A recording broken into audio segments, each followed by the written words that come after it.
Welcome to Sports Talk with Steve Jones, the daily talk show with the voice of Penn State football and men's basketball. You never know what special guest may stop on by any given day. Now here's the man of the hour, Mr. Steve Jones. It's a eclipse day and it's cloudy. It is.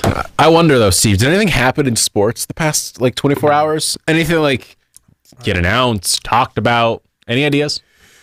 Well, it's the easy place to start is South Carolina winning yesterday, and of course the last game for Caitlin Clark at Iowa. History is one of our greatest teachers. Right? Have I seen this movie before where the better team beat the better player? Yeah. 1979, Michigan State, Indiana State, Magic Johnson, Jay Vincent, Greg Kelser, Larry Bird. Bird had pretty much the same kind of performance Caitlin Clark had yesterday. Bird had a phenomenal season, literally carried the team on his back all the way to the championship game. Bill Hodges was getting votes for Coach of the Year that said Larry Bird's coach. Not kidding. And get to the championship game, Bird scored 19. He had a double-double. Yeah. It's nice, but that doesn't mean only got to so far. You have to have a brain to figure out if it's a good double-double or not. Yeah. You have to actually think instead of a mindless, and she had 30 points. We'll get to that in a second. Okay. All right. It's okay. Bird had 19 points of the game on 21 shots. Right. That's not a good game. Now, all of his shots were twos because the three-point line didn't exist then. But he just didn't have a good night. I'm watching the game. You're it was kind of a frustrating night for him. Magic played really well. Kelser played great. Vincent came off the bench, played really well. The better team beat the better player. And they had more players that could go out there and play against him. Now, obviously, Bird gets to the next level. Yeah. Right? And as a rookie, he goes to a Celtics team that had won 29 games, and they won 61 in his rookie year. That doesn't happen in today's game. Victor Wembanyama goes to the San Antonio Spurs, and they're still a mediocre team. Yeah. Right? Larry Bird goes to a 29-win team, and they're a 61-win team. Okay. All right. But Bird in this one game did not play well. Yesterday, she scored 18 in the first quarter. After that, she did not play well. She got shut down. Right? And you're talking about 30 points. She took 28 shots. Raven Johnson put the clamps on her. But again, I've tried to give perspective on what's a good game. Yeah. Right? And the headline writers, scores 30 in finale. That's a fact. Right? But she took 28 shots. Contextualize the 30. It was not a good game. She had 18 through a quarter of the game and scored 12 the last 3. It's not great. Right. And took 28 shots to get the 30 points with a three-point line. I saw the same thing with Bird. Great player. Phenomenal player. We all know it, because he is. Yeah. But in that night, he had 19 points on 21 shots. Now, again, no three-point shot, but he was only 7 to 21 from the field. He just didn't play well. Okay? It's just the way it is. He got a double-double. That's a fact. Was it a good game? No. True. Right? She scored 30. Did she have a good game? No. Right? The better team beat the better player. That doesn't take away from anything she's done.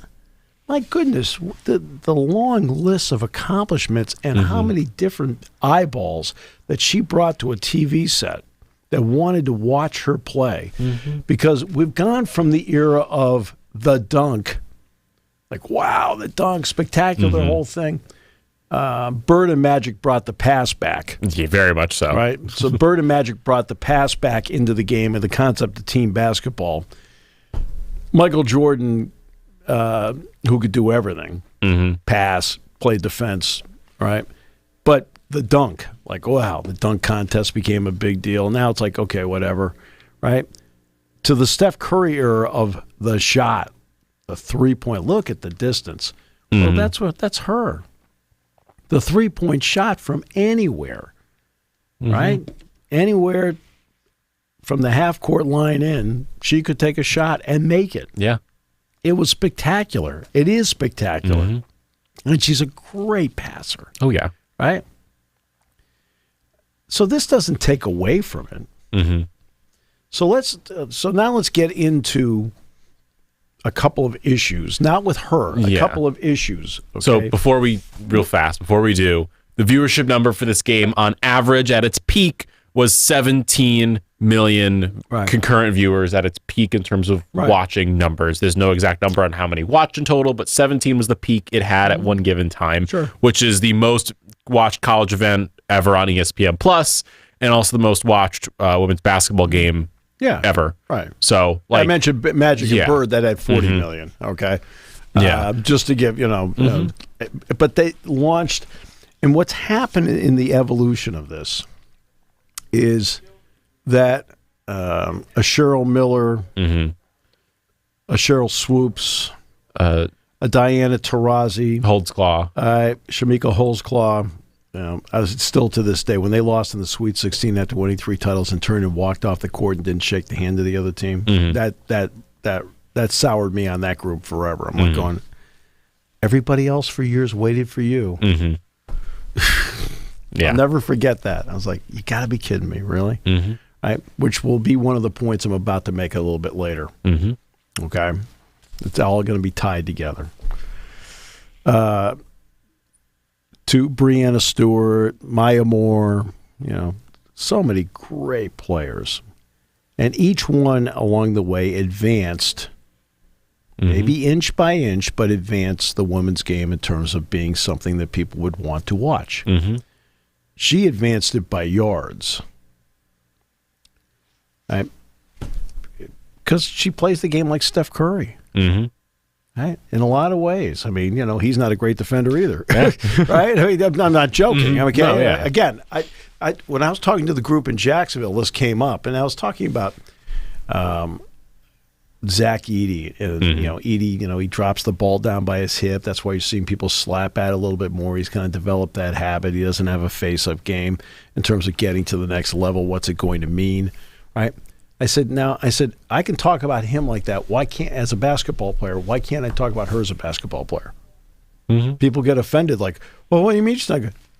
I'm just talking to him as a basketball player, okay? Yeah, I got 2 eyes. Okay, you can't just go in, if you're doing this job, you can't go in with the, wow, look how far she shoots. It's like there's a whole game, a big wide world out there, right, that I have to look at. You don't have to, all right? And she's a great shooter, great passer, great for the game, did everything. Again, after advancing by inches, she advanced it by yards. Yeah. All right. So now what about going forward?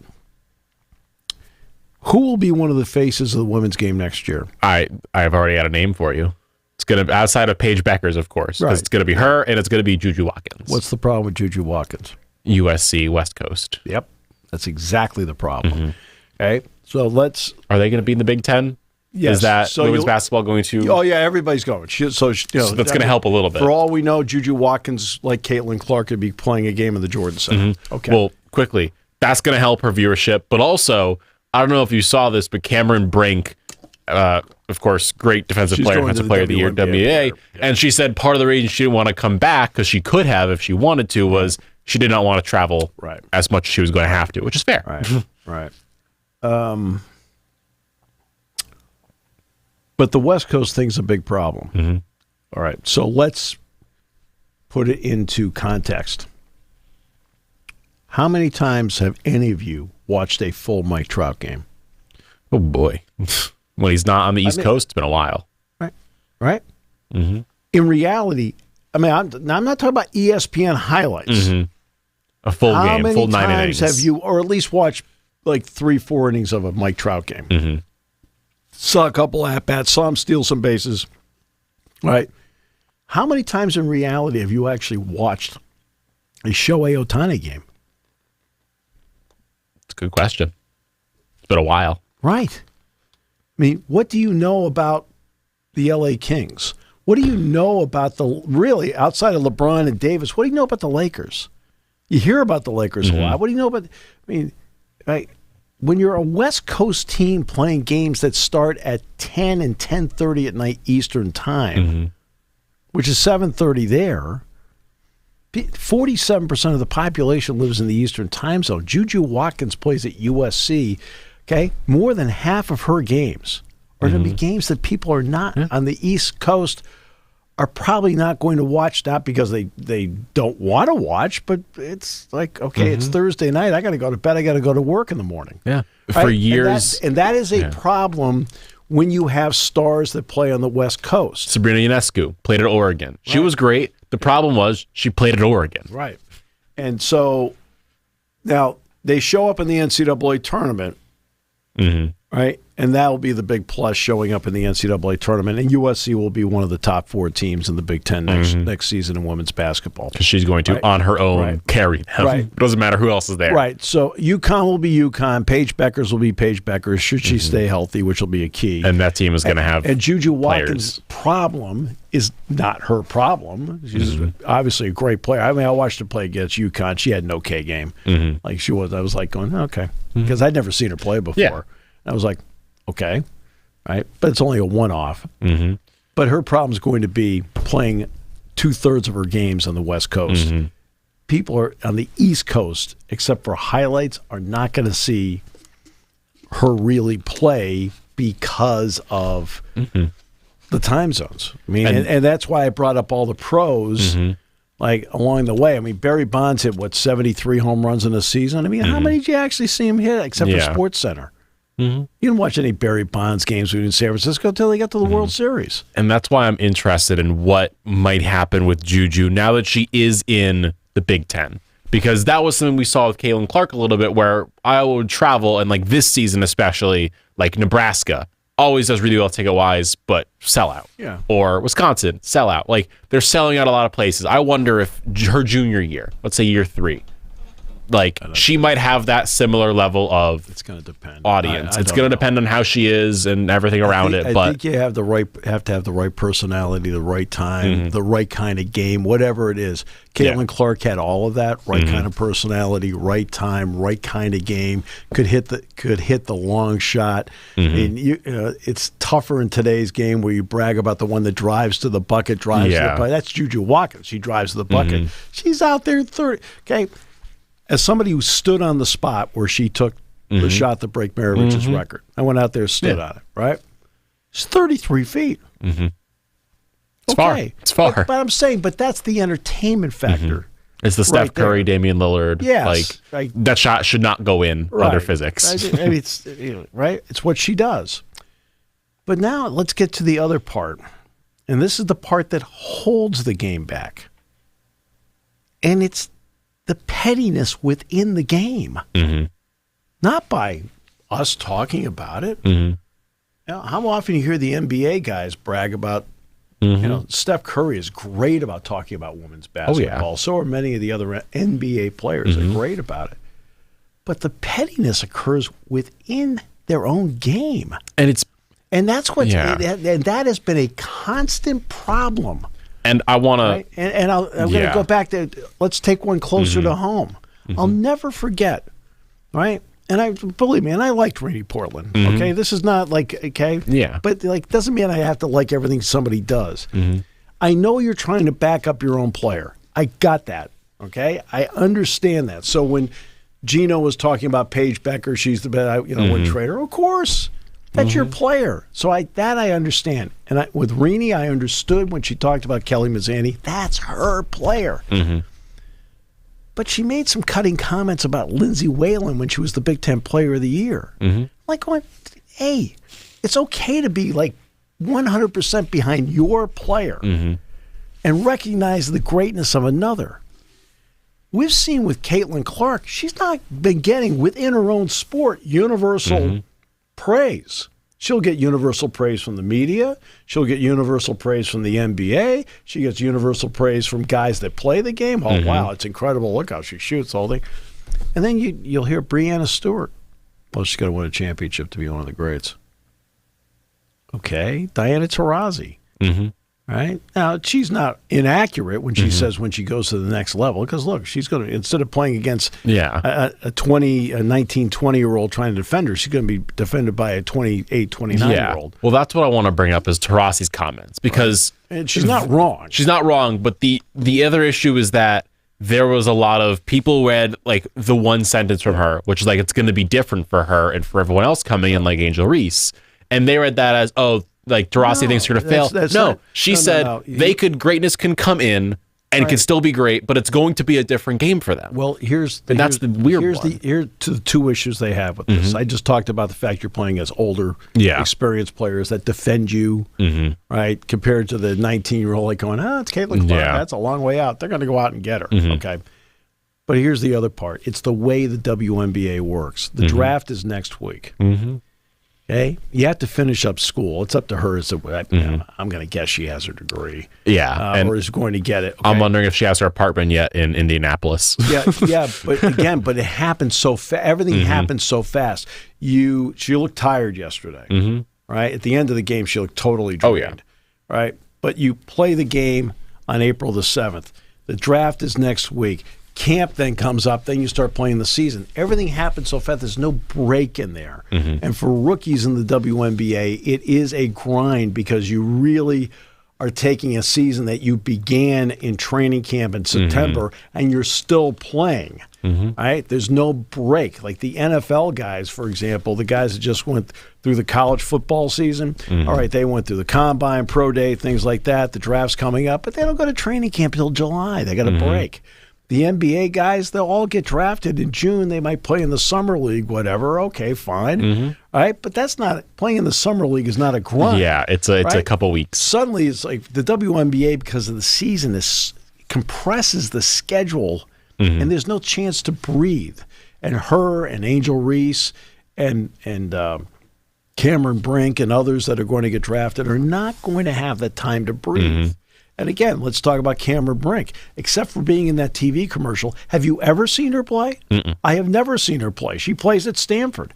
Guess what? Stanford isn't on TV. And you're not out there searching out the Pac-12 network. Hey, okay? See, that's the issue about playing on the West Coast. And people know South Carolina because they play on the East Coast. How many times did you see Ichiro play with Seattle? Not a lot. Right. That's my so I'm picking out famous people like they've seen highlights of, but you don't see. That's going to be a big problem when a person you're building your sport around is playing on the West Coast. See, that's baseball's problem. We're going to build it around Mike Trout. Well, Trout's great, except Trout never gets to the postseason, which is where you actually will see him. Will he ever get there? Right? What do we think? I don't know. I don't think he will. Sorry for the tangent. Now, Ohtani will. But Ohtani has never played a postseason game. He has never played a postseason game. Wild. Okay? But I'm saying that's the issue. You don't see him during the year play except for highlights on SportsCenter, some commercials. You probably have seen him in the New Balance commercial more than you've actually seen him play. Yeah, you've seen him more in the news recently for the gambling stuff than you've ever seen him before. You haven't really seen him play. Right? And see, that's the issue when you have, right?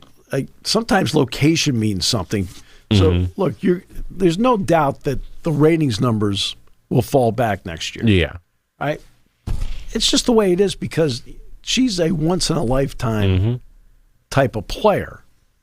At least for Iowa she is. I know Gustafson won the National Player of the Year, but not like this. Not with the flair with which she plays. I mean, tonight's game has stars. But tonight's game has NBA players. Tonight's game has players that will make significant coin just off their contracts, not just their advertising ability. Yeah, but they'll make money off their contracts. Okay. But Klingon will be a first-round pick. Castle will be a first-round pick. You know, it's interesting. Like remember I go back to the debating about analyzing somebody as a basketball player. How dare you say anything negative about her? Excuse me. Zach Edey is going to have a massive debate around whether he's draftable or not. Yeah. And it's based on the style of game in the NBA versus how he plays the game. Well, how come it's okay to have that conversation? It's the how dare you go for my great? How dare you target them and talk about them? But we should be able to. Right. You should be able to talk about anybody. It's okay. Yeah. Okay. How often do you have to praise somebody? It's all right. Yeah. How many times have I said, my goodness, what an incredible shooter. My goodness, what a great passer. Well, I've said that how many times? A lot. Right? Well, guess what? Then it's okay to say, okay, now what does she need to work on to be better? Well, she needs to work on that to be better. Okay? That's one of the problems Nick Saban had down at Alabama. Guys were coming in, according to him, saying, hey, look, am I going to start? Right? Hey, look, what's my NIL number? What potentially can I get here? Instead of walking in the office saying, Coach, what do I need to do to be better? Which is what the conversation used to be. Now, look, sorry about that. That's on me. You don't like me, Steve, at all? I just knocked you for a loop. I am heartbroken. You just don't enjoy me. That's okay. There we go. Look at that. Beautiful camera shot, and I'm back. I'm back, baby. Just reset that myself. Talented, multi-talented athlete. So, Edie's going to bring with it a great debate. Look, when Edie was at IMG, he was like the 6th best player on their team. 8th. Yeah. Okay. When I first saw him as a freshman, I was like, geez, he's big. But Purdue specializes in bigger players. Matt Harms, Isaac Haas. Isaac Haas was as big a man as you'd ever want to see him. Huge. I don't mean just 7'2", but like powerfully built. A.J. Hammonds. They've always had that kind of player. Harms was a little bit different. But then Edie came along. You're like, okay. Like, all right. Didn't think too much about it at the time. And then he got to the second year, like, okay, he's better. Well, then when he got to, then he started dominating games. Like, wow, he is really, they have done and that's why their assistant coach ended up being the Big Ten Assistant Coach of the Year. Won the Moore Award, the Howard Moore Award. Because, look, and Edie worked hard every day to get himself to this point. Really hard. All right? Now, the debate is going to be out after tonight. How is it going to translate at the next level? It's going to be, you have 30 teams. There are 58 draft picks. I've maintained for a while that because of his style of game, that he might be late second rounder and not drafted. I've changed my mind on that a little bit. That there might be a team in the first round, especially a team with multiple picks, that may look at him and say, someone's going to take a shot. All right, let's take a shot here because he's a different kind of player. And how do you defend that? Tonight, everybody will focus on Klingon against Edie.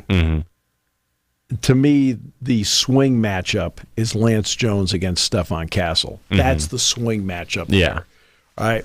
Castle is a first-round NBA pick. He's a lottery pick. He's a one-and-done first-round pick.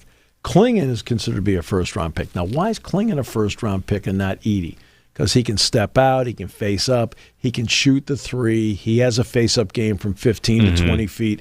And the odd thing is, he's 7'2", Edie's 7'4". You know what Klingon is that Edie really is not? Shot blocker. I was going to say Klingon blocks shots. He's a defender. Yeah, but he blocks shots. Edie changes shots, but doesn't block a lot of shots. He's not one who times it and gets there. Klingon actually does that.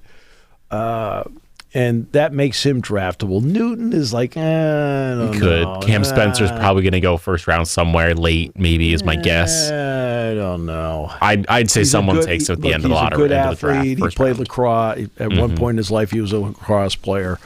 All right. His brother was a great lacrosse player. But Spencer, I'm not so sure.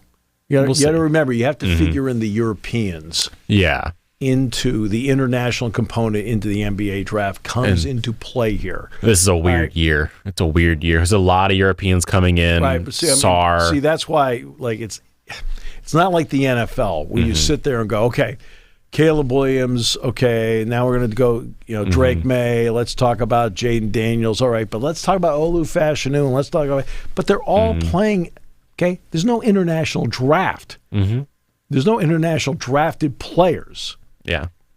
In the NFL.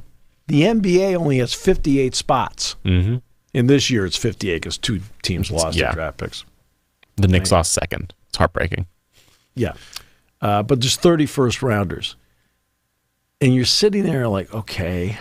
Like, take last year, Scoot Henderson, and who's the other kid from G League Ignite? Brandon Miller. Okay, Miller's from Alabama. Oh, G League Ignite was... Miller's from Alabama. Doesn't matter. But this year it's Ron Holland is the G League Ignite. Right, which is going to cease existing. But 2 G League Ignite guys were in the top 5 picks last year. Okay, you don't get that in the NFL, right? Players that you didn't see. Like R.J. Hampton played in New Zealand. Well, you didn't see him, okay? Okay, LaMelo Ball played in Europe. Well, you didn't see him. You're thinking of both the Thompson twins. Yeah, the Thompson twins and also Bilal Coulibaly from the Metropolitans went the first round as well. Right. So they go in the first round. These are players you've never seen before, right? Do they advance the game by level of play? Yes. Do they advance the game by name recognition? No.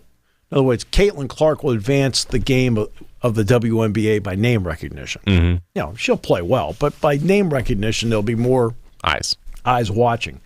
These guys you're talking about, they're in the single one of those guys that will draw a single eyeball to the TV set extra. It's dumb, right? It took a long time for Giannis to be Giannis in the league. It took years for Giannis to be a star that you wanted. Oh, hey, Giannis is on tonight. First 4 years he was in the NBA, you're like going, how do you say that? I think the only ones recently who have done that, outside of Wembanyama, who of course has just been a different breed of human being, have been like Zion, Ja a little bit, because people saw it at the end of college for him, where it was like, whoa, what is this dude doing? But college sets up the eyeballs. Yeah. I go back to Magic and Bird. Like 40 million people watched that national championship game. When they got to the league, they changed the league, and they also changed the eyeballs. Because the first time that Magic played in the finals and the first time that Bird played in the finals, all the weeknight games were on tape delay. They were not live. They were tape delay. The weekends were live. See, people don't realize the history of this. I mean, people will make assumptions. That's not the way it is. Yeah. All right. So tonight you're going to get, it's on TBS, so it's going to reduce some of the audience. I mean, I heard somebody this morning talking about, when it was on ABC and they maximized the eyeballs, and I think of the NFL, and I'm thinking, what the hell are they doing? Yeah. The NFL's out there, okay? That Chiefs-Dolphins game still bugs me. That was the Chiefs and Dolphins. Dolphins exciting offense. Chiefs, Mahomes, defending champs. Right? They put that game on Peacock. We got 23 million. That's a record. Yeah, but this other game that didn't have as many marquee, whatever, had 38. You lost 15 million people. You could have had 45 million. I thought the point was to get people to watch what you're doing. You already have TV contracts. Okay, you've got your TV contracts. You've got 8 more years to go on your TV contract. I realize that Peacock through NBC is one of your partners. Right? This Christmas, it sounds like Christmas Day may be streamed. Something's going to be streamed on a holiday. They're going to do that. It's going to happen eventually. I think at least one of the games will be streamed. But you're like going, what are you doing? Yeah. Okay? You've got contracts with all these over-the-air networks. I thought the goal was to get, our goal is to get maximum viewership, listenership for this show. Right? Unfortunately, you're stuck with me, so it really does, keep it down a bit.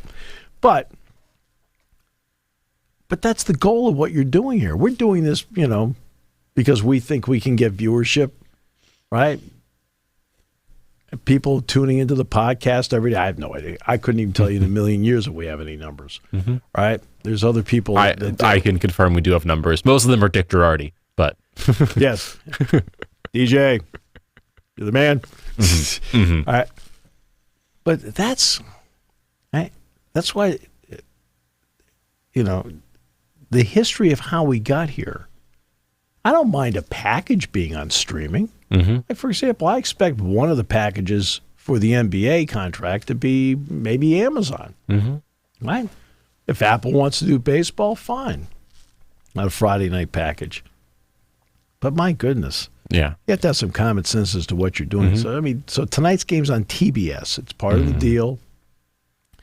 They got TBS involved in 11, 12, something like that. It's been rotating with the group of them. Well, but again, that's how they were able to get the money to meet what the NCAA felt they needed. CBS could only front so much. TBS, through its subscriptions, was able to make up the difference because of cable. And so now it's on TBS tonight.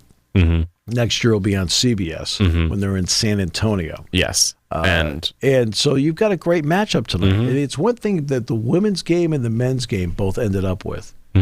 The best two teams in the women's game played each other in the championship game that were perceived to be the best two teams all season long.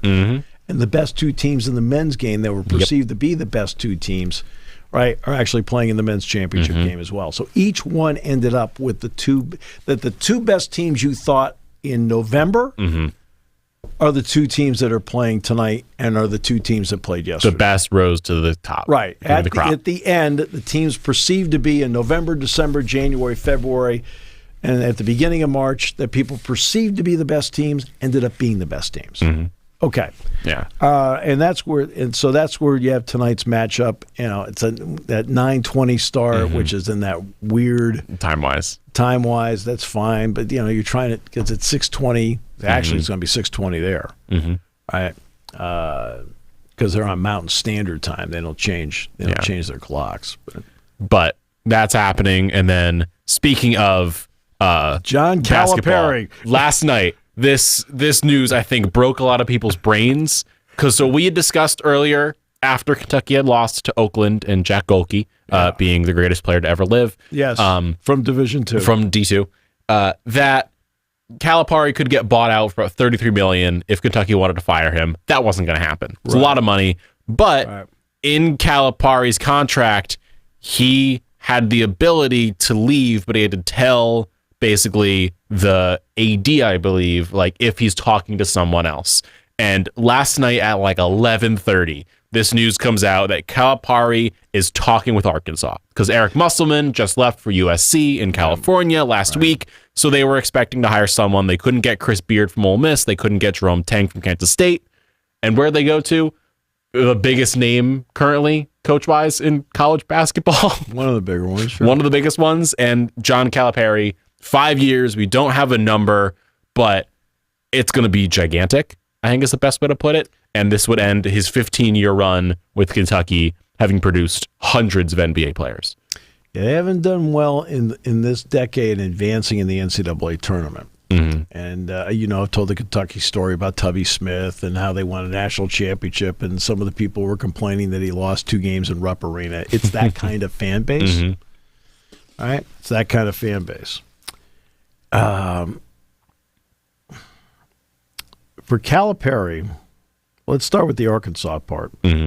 Arkansas's got money. They have money, and they apparently are going to give him $5 million a year of NIL to basically use how he wants, which is a lot of money. Remember, Arkansas is the home of the Walton family and Walmart. They're also the home of Tyson Foods. He's close with John Tyson, the billionaire who's a benefactor for Arkansas. Right. So there is so much money swirling around that program that it's not an issue compared to other places. So their ability, to pay the buyout, no big deal. I mean, this is, I don't know if it's like on the level of Texas A&M football. Well, I don't know. I don't know if we can come up with $77 million out of the athletic fund to buy him out. No, don't worry about it. Quote, we got it. Looking over like, the donors, like, no, we got it. Your donors have a lot of money when that happens. Well, same thing with Arkansas. They have donors that can make that kind of contribution. Yeah. The pressure to win at Arkansas is there, but not to the same level as Kentucky. Kentucky's a blue blood, which puts you in a very different category. Which puts a lot of pressure now on Kentucky of who's next. Who is next? Who wants to go there? Has been really interesting. And I want to throw a name out there that has been discussed. He should have been in the tournament this year. I don't believe he was this year because the committee decided against it. What would you think about Mr. Rick Pitino returning to Kentucky? No, not going to happen. Not going to happen. Okay. No, it's not going to happen. I think at this stage of his career, no. I think. Now, do I think Kentucky would be like, well, because of his past? Like, no, I don't think they care about that.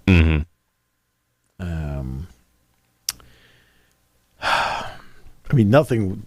We're at a point now where nothing surprises me anymore. So, am I surprised John Calipari left? No. Am I surprised he went to Arkansas? No. Now, can I freely admit that I didn't think he was going to leave today and go to Arkansas? Of course, I didn't think that. Nobody did. That's what I always love about this thing about experts. Like I agree with Charles Barkley, right? About experts. Look, the guys up in that set tonight know more about the game than we do. They do. But when it comes to telling you what's going to happen, they're doing educated guessing. I don't think anyone would have said, "Yeah, Calipari's going to Arkansas this summer." It's all educated guessing in life, all right? Well, and that's what we do here. Like, at least we admit it. Like, okay, it's educated guessing on certain things. Well, if not Pitino, the other name, if you're going within the SEC, which is probably like if Arkansas is doing it, may as well do it as well, is going to Tuscaloosa and getting Nate Oates. He has $18 million buyout right now, and he's 49 years old. Kentucky doesn't care about the buyout. They don't. But again, if they get the money for Calipari, you just send that money directly to Alabama and say, hey, here, take the money. Shoo. Of course you do. And I presume he would probably be the number one guy. Well, if you could look at him, Billy Donovan maybe, if he gets fired from the Bulls, which he probably is. He's done. Maybe. Billy Donovan, again, you have to have, but all right. Billy Donovan's been in the pros. What doesn't he have to do in the pros? NIL. Right. Doesn't have to recruit, and he doesn't have to deal with NIL. He just gets to coach. Right. I think that's kind of hard to look at somebody who's a pro coach and say, in today's environment, hey, why don't you come in and be a college coach? Right. Now, Nate Oates, despite getting to the Final Four, we all know that football runs the show, and he'll be, he's the first to tell you. He went to practices and meetings with Nick Saban and things like that because he wanted to see how one of the best ever would, how he conducts his program. I mean, because you're always in a learning mode. I don't care whether you're sitting in this chair or you're sitting in the chair he sits in. You're always in a learning mode all the time. Listening is so important in all these jobs, right, where you're picking up something, if you're keeping your ears open and you're not just thinking about yourself. And that's what Oates was doing. Mike Rhodes did that when he came in. Mike Rhodes came in here. He wanted to see how James ran the program. He was involved. Mike sat in on meetings, position meetings, things like that, because he wanted to see how this organization operated. Well, it's the same thing. Nate Oates did the same thing with Nick Saban. But at the same time, despite doing all of that, okay, and he gets to the Final Four with Alabama, so you can obviously get to where you want to go at Alabama. Now, he did it with a starting lineup of all transfers. Which is kind of big to know. I believe he had all transfers. I think all five were transfers. It sounds right. But they've had a lot of talent. Right, and three of the five Uconn starters are homegrown. Four of the five Purdue starters are homegrown. Only Lance Jones isn't. I think Alabama had one. Alabama had one of the five that was homegrown, and all five NC State starters were transfers. Okay. And that's – so he knows he can get there. But, geez, at Kentucky, you feel like – It's a different ball game at Kentucky. You are the number one program, the number one – with everything that's going on. So let me throw some other names at you then. Some other guys outside of Pitino, outside of Nate Oates. And it's not. I mean, Oates has been there a while. I mean, Oates coached Alabama in the Jordan Center. Penn State beat him that day, and I'm trying to find someone who also could be there. You could say 10 to 15 years, because they're not going to want someone for 3 years. They want them to be there for 15, like Calipari has been. They want them there for the long haul. So, well, they're going to have to get something. Yeah, they're going to have to get something because at this point, with him leaving. Kentucky already has players going into the portal. Yes. Bradshaw's in the portal, people like that. Yeah. And I'm taking out Jerome Tang and Chris Beard because they've already kind of said we're not leaving, and I don't think they'd leave now for anywhere else. What about a couple names? Scott Drew, Bruce Pearl. Those are two interesting people. I'm also taking out Danny Hurley. He's not leaving. That's not happening. He's not leaving UConn anytime soon. I think it's kind of hard for Pearl to leave Auburn and go to Alabama. Yeah. In state like that. Well, Kentucky. I mean, yeah. Yeah. Kentucky is such a different animal. But that's why I'm trying to find someone like Tommy Lloyd is at Arizona, but if Oates were to go to Kentucky, Alabama's open. Mm-hmm. Like there's a lot of things. I don't know. But it's going to be a really interesting discussion of who it's going to be. I'm putting my money on Nate Oates being the guy. I would assume that's who they're going to try and go after first. It seems like the most logical choice. He is top of mind right now. He's a younger coach. He's 49. I know he's below 50, but that counts as being younger, I guess, today's day and age. So I'd presume Nate Oates is the guy. He's shown you can build a program up with NIL and transfers coming in. Yeah. He also can grow talent. We've seen a lot of players go through Alabama and look real good afterwards. Mm-hmm. Brandon Miller was there last year. He looked great. Mm-hmm. That team was great. So he feels like probably the home run hire if you are Kentucky. But Calipari going to Arkansas changes, I think, the math a lot because it's not like Kentucky wasn't in the Elite Eight a year ago. Mm-hmm. I mean, I watched that team. I watched them play Arkansas. I sat courtside and watched Arkansas play Kansas. Mm-hmm. They were the more athletic, better organized team. Mm-hmm. And it's going to be a real interesting homecoming for him in the SEC next year, isn't it? Yeah, I mean, and it's also going to be different because Texas and Oklahoma are going to be. Mm-hmm. And how much they change the basketball quotient, we'll see. It's one thing that's interesting about Oregon, Washington, USC, UCLA coming into the Big Ten. So let's just take football, basketball for a moment. Mike Rhodes plays a totally different style than anybody else in the Big Ten. Nobody else plays this way. It's difficult to get ready for. He just needs the better all-around personnel to do it exactly the way he wants it to be done. Okay, and to do it with a collection of players as opposed to a program of players. Again, when you're recruiting like that, it's a collection of players. When you're doing it with a program of players that are in it, understand it, it makes a big difference. Well, Mike plays differently than everybody else. He just does. Yeah. Well, so do the four teams on the West Coast. Right? In both football and basketball, they'll bring something a little bit different to the table. And that's going to be the same thing with Texas and Oklahoma going into the SEC. What are they going to bring that's different? And that's what, Calipari will have to deal with that. But he already knows the league, so it's not like he doesn't know the league. Yeah, it's just going to be you have to now scout whoever is at Kentucky for him, and it's going to be a slight difference. And how many players from Kentucky will transfer to go with him? I'd put money on Bradshaw going with him. Right. Tiero could also go. There's a lot of players who are probably enter the portal the next 24 hours from Kentucky, as we've now seen the exodus happen slowly. Right. I would expect a few of them to go there, but there are a lot of players in the portal right now. And when does it open up? Does it open up Wednesday or is it today? When does it officially open? What? The portal. Or is it already open? Well, the portal's been open since the Monday after the so it's been open. Tournaments. Not a lot of players have officially transferred yet. I know the big guy, number one currently, that's rumored to have his decision made is AJ Storr to Illinois. That is the rumor out there, is he's going there. It's not been confirmed by anybody.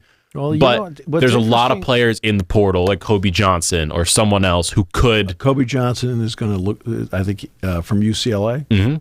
I say from USC. He's going to UCLA. Okay. But there's a lot of players who are going to now look. I'm just kidding. Yeah. But there are a lot of players that are going to start looking, and it's going to get real interesting because Calipari now is going to try and want to build a big program, and he's got the NIL money to throw around. At Arkansas. But you know what's been interesting? What's been interesting is that after the initial, when the portal started becoming a thing, it was really like, hey, they're visiting. You know what we're seeing now? Like, they slip into town, like everywhere. They slip into town, quietly make a decision one way or the other, quietly leave. And even in football, for example, how many are still waiting for the big Julian Fleming announcement? No, seriously. Yeah. Where's his announcement? He was just suddenly here. Yeah, he appeared here. He appeared. Right. Now, right. Did we know he was coming here? Sure. Internally, we knew he was coming here, but like he didn't make any announcement. Yeah, it just kind of happened. Right? It just happened. Okay. Well, that's the way it's happening in basketball too. Like, Kachi Enzi ended up making an announcement for basketball, right? And then Penn State put out a release that he had signed. And same with Puff, with him returning. There was the big photo of him over the Beavers, over BJC. Sure, but and then there are other people that have just quietly gone about their business. All right, and that's what you're seeing more and more. Yeah. Instead of the high pro, he's in town. Here he is. He's here. Right? No, you're seeing more and more. Okay, look, they've been through all this before. Yeah. All these players that are transferring have already gone through the 200 letters, 100 visits. So the next step in this process is going to be just in general for, I think, Alabama, Arkansas, and Kentucky is going to be who goes where in terms of the recruits. Right. Because that's the other part of this is Calipari's recruited the heck out of it at Kentucky. Like, it helps being at Kentucky, but he's recruited like, 7 All-Stars this year? Sure. Right. In the NBA? Right. So, but the problem has been he's been still recruiting those kind of players. They have been going to the NBA, but they haven't been advancing to the NCAA tournament. Yes. Rob Dillingham, Reed Shepard are going to be lottery picks this year.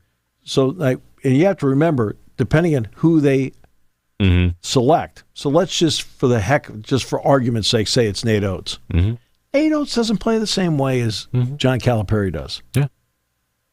Okay, he doesn't. He wants layups, free throws, threes. He is analytics driven. Nate Oates is absolutely analytics driven. That's how he coaches. That's how he wins. He feels that gives him the best chance to win. Well, that's not the same style as John Calipari. John wants to see threes, but there's other things that he also wants out there. And something like, for example, this year that was an issue for them is he has emphasized, Calipari has over and over and over again, defense, right? And to get young players to step in and play defense when they're 18, 19 years of age and convince them of it. That's like his best teams did that. AD, right? Now, the Terrence Jones teams. Well, I saw the AD team in person, right? Michael Kidd-Gilchrist and the whole thing. Like, remember sitting courtside watching them going, and they won the national title that year. Like, man, the brow just. Well, no, it was more than just that. You know what really struck you? Was the next 5 guys they brought off the bench. You're like going, oh. Well, these aren't even the starters. My favorite thing is that Karl Anthony Towns team, the 6th man on that team was Devin Booker. Sure. Right. But in terms of recruits, Alabama, if Nate Oates leaves, they have the 8th best recruit, Darian Reed, who's a small forward. He could possibly leave somewhere. You've got Kentucky has 14 and 15. And then going down the list, Bama's got 21, Kentucky's got 24. Right. Like, there are going to be a lot of recruits all of a sudden put into this weird position. The best recruit Arkansas has is 53, but Kentucky has 5 players in the top 50. Right. Could all those guys now decommit and go to Arkansas? But that's it's going to be a really interesting maneuvering that's going to happen this summer. Players have all the power. Okay? They have the ability to go wherever they want, whenever they want. And that's what makes the game different. Look, it's amazing how the pendulum of power has swung. So let's go back 25 to 45 years ago. Coaches had all the power. Right? Bob Knight had all the power in Indiana. Right? I'm talking about within his program. I don't mean that university or anything like that. Like that's another part too. Like, he's the most powerful man in the universe. I'm like, no. Do you really? I mean, I know you're sitting in an office somewhere in New York, but do you really, really understand how? No. Okay. He has the most power at Indiana. Joe has the most power at Penn State. For goodness sakes. They're smart enough to know their employees. Okay, there's a lot of. I got to give credit. There is a lot of stupidity out there. Oh yeah, a lot of it comes from us, but or at least me. But I'm talking about I talk about like experts, and I said that they're all going to be doing educated guessing. I respect all those people and said Charles, Kenny, Jay Wright. You know how much I really respect Jay. All right, and. Right, but it's all like educated guessing. Maybe some guy sitting in New York, hey, it's the most powerful. Oh, for goodness sake, no, God, you have no idea how it works. All right, but you're telling everybody, you have people that actually believe you. But that's where the power was. The coaches had the power. Bear Bryant had the power. Okay, Bear Bryant had the power. Bob Knight had the power. John Wooden had the power. Joe had the power. In terms of like the roster, the people they had, whatever. Okay. Well, now the players have the power. I don't like it here. I'm leaving. I'm not going to wait it out. I'm leaving. That's why the Purdue thing is so interesting. I mean, they got Lance Jones. He's the only transfer in the whole roster. He's it. They built it up. All right. I mean, Purdue was a program. Matt has a program. Dan Hurley, I think, also has a program. But they have two of their starters that are transfers in there. Okay, but even then, they won last year with pretty much a similar team. A couple guys here or there. Newton transferred in at the beginning of February last year. People were not sure about Tristan Newton. He transferred in from East Carolina. I think some people thought after watching them play 500 ball in January, because they were undefeated going to January, then they played 500 ball in January. People were having their doubts about him, and then to his credit, he took off after that. They knew they needed another shooter, so they got Cam Spencer. Okay, Matt's been selective. I need a player that's different than the guys I have. They got Lance Jones from Southern Illinois. Okay. He is different than what they had. Slasher. My guess is he's got Castle tonight. Right? Because I can see Caravan matching up probably with Kaufman, Rennan, then Gillis. You're looking at like matchups. Yeah. Right? The one that would scare me if I'm Purdue is Fletcher Lawyer on Cam Spencer. Oh boy, that would Lawyer, by the way, has had a really good tournament, but he's not a good defender. Defensively, that's going to be a nightmare. He's not a good defender. Is he a little bit better? The funny thing is, I only think he's a little bit better than last year defensively. But like going from 0 out of 100 to 1 out of 100 is not a lot. Right. That. Of all the matchups they have tonight, that would be the one that worries me. But he can shoot. And he's made he's had a really good tournament. Smith's not going to go 1 for 10 tonight. Right? Newton against Smith is kind of a wash to me. E.D. Klingen's going to be a wash in the long run. I'm looking at that Castle-Jones matchup and saying, let's say that because Castle was great the other night. Played really well. And looked like every bit the lottery pick. Right? And remember, he's not a guy like, hey, they're trying to win back-to-back. He's trying to win his first. He's a freshman. But he's a good freshman. But again, notice how really selective UConn's been. And look how selective Purdue's been. But that doesn't mean that's the only way to get there. Yeah. I mean, NC State got there with 5 transfers starting. Alabama got there with 4 transfers starting. So, look, there's different ways in today's game to do it. Yeah. But you're talking about, who's going to go where in the transfer portal. Most of these guys, they're in the portal because it's there. You can see it. But after that, more and more players are being very private about where they're going, when they're going. You'll see I've heard from, and there'll be a list of teams. Yeah, I've heard from 500 teams. But you never... I shouldn't say sorry. You rarely now see when the player says, hey, I'm visiting Penn State. This kind of happens. Right? Okay. It happens. Quietly they go about their business. Now, remember, this past weekend and I think it's up until Thursday. I think it ends Wednesday, the dead period. Okay, next weekend, it's like, hey, come on. Hey, campus is open. Hey, come to the blue-white game. Should be a lot of fun. So... The last thing I want to discuss, we have a couple minutes left before we wrap up. The last thing I want to discuss, and the most interesting thing, is speaking of that transfer portal, because I have not been able to discuss it with you yet, is a man who currently plays for USC who is in the transfer portal. He's also exploring the NBA. He's not going to the NBA. I don't think he should. No one thinks he should. Bronny James. Let's presume he doesn't go pro because he's not going to get first round picked. It's just not going to happen. Sure. If you are projecting, and we're educated guessing here, Bronny, does he leave USC? Where does he go from USC? What you thinking? A lot of it's going to depend on what Bronny thinks of Eric Musselman. Because let's face it, Eric Musselman because Bronny can go back to USC. Just because you're in the portal doesn't mean you're leaving. Yeah, he has the ability to now leave if he wants. He has 3 paths. I would say 9 out of 10 players, 8.5 out of 10 leave, but 1 to 1.5 stay out of 10. It's not unheard of. So it's going to be a question of what does he think of Musselman? What does he think about the style of game he plays? And then where does he go from there?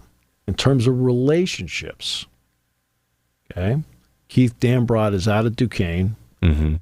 But they've got... But the guy that's taking over is one of LeBron's old high school Drew teammates. Joyce. Okay, so we're talking about personal relationships there. Believe me, LeBron has followed Dambrot religiously. I'll never forget, and this is when Penn State made a trip where they played Duquesne on a Thursday, and then kept the road trip going because it was break, and we just went straight from Pittsburgh, and we flew from Pittsburgh to Tuscaloosa and played Alabama. Well, the game is tied with like a minute to go, and there was a call, and it was the right call, where I think it was Lamar Stevens got fouled. And Keith Dambrot did not think it was a foul at all. He went ballistic on the sideline. He got teed up. Really. He went for it. He went for it. And LeBron tweeted after the game, Coach, he said, what's going on? Not a good look. Now, it's a Penn State Duquesne game. LeBron's following it because of Keith Dambrot, his original high school coach at St. Vincent's in Akron. Okay? So, he and LeBron, people get critical of it.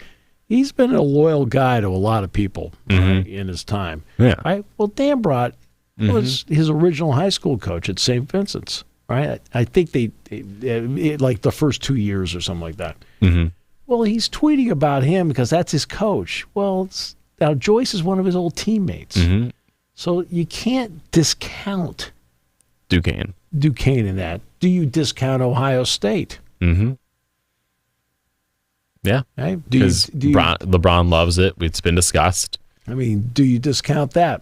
Or do you, and I don't discount him going back to USC. Would you discount UCLA? Still California. Yep, and still Los Angeles because I mentioned Kobe Johnson. He looks like he's going to go from downtown L.A. to Westwood. All right, and Bronny's got options. He defensively is pretty good, so he could fit with Musselman. And again, I've only watched him a little bit, because it goes back to the original topic we had about West Coast. How often you hear about Bronny James? How often have any of you ever actually seen him play? It's been a hot minute. All right? And it's not because you're anti-Bronny James, but he's playing on the first of all, he didn't play the first part of the season. Right? But he's playing on the West Coast. So the opportunity to see him play becomes exponentially limited for 47% of the country that is 3 time zones ahead. Right? It's just a common sense thing. So I watched a couple of USC games, and I'm talking maybe 5 to 10 minutes, some twice, because I was trying to watch a little bit more of Washington, a little bit more of Oregon, a little bit more of USC, UCLA, just to educate myself a little more, moving forward. So I saw him play a little bit, and I was like, okay, right?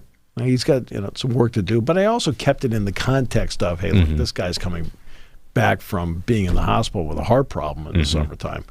I mean, who knows what kind of conditioning he was in, how long it took him to actually be in really good game shape. I mean, it took a while. It took a while for Puff Johnson here to get into game shape because he missed so much of the preseason. Right? I mean, so you got. That's why we talk about the educated guessing, but you're also able to at least educate people about the process. And for him, there was a process for him just to get back. I thought it was incredible he came back. But does he need another year at this level to showcase who he really is? Yeah. And so, he would have options. Yeah. So we'll discuss college basketball more tomorrow and also blue-white stuff here on 7 Mountain Sports Media. Thank you for listening to Sports Talk with Steve Jones, a 7 Mountain Media production. Come back at 11 every weekday for analysis of the latest happening in the sports landscape. From college football to European soccer, Steve and Kyle